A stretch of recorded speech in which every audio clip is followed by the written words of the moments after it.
In northern Nigeria, as we have it, mostly you find out that girls get married from the age of 13, 14, at most 15.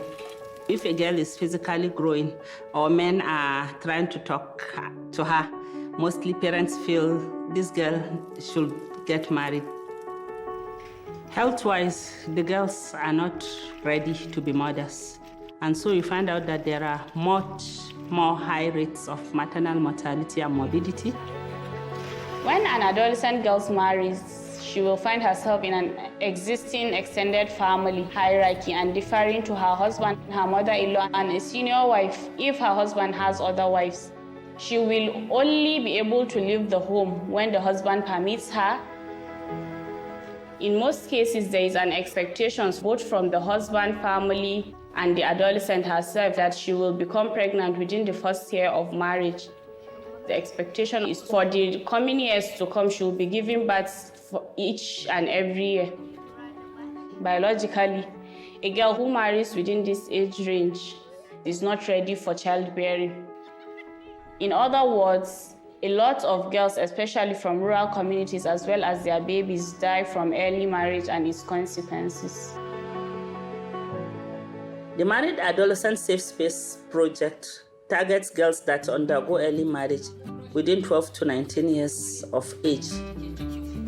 The Married Adolescent Safe Space Project deals with topics of negotiation within the marriage and family, gender-based violence, sexually transmitted infection, nutrition, and to also help them have a voice and agency in their marriage.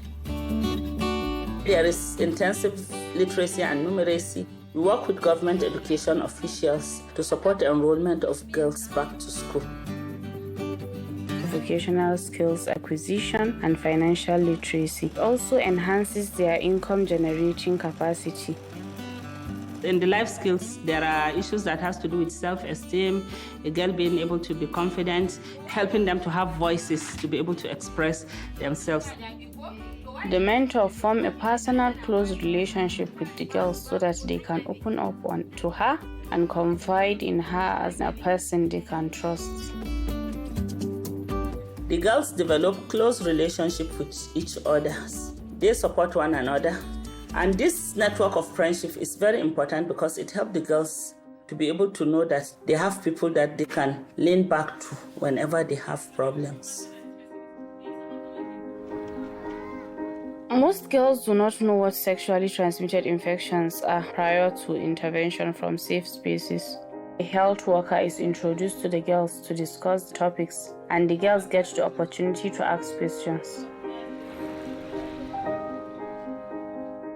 Birth spacing is an intervention to help women and families to space their pregnancies to achieve healthier outcomes for women, children, and infants. For example, instead of giving birth every year, birth spacing encourages the girls, along with their husbands, to use certain methods of contraception to delay childbirth. Girls visit health facilities to get more information on birth spacing. By spacing births, girls' lives as well as that of their children are saved. After going through the safe spaces, girls are more able to understand that they have rights to be able to work with their husbands to decide on spacing the births between one child and another. After the life skills sessions that is being taught in the safe spaces, they are able to initiate discussions on birth spacing with their husband. From my experience so far, there are more girls and husbands who have shown interest and are receptive to birth spacing information.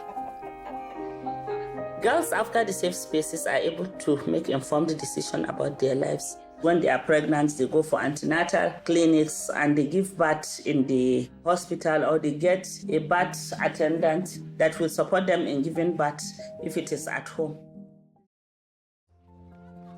Out of school girls are actually the most vulnerable girls because they have little knowledge on self-rights.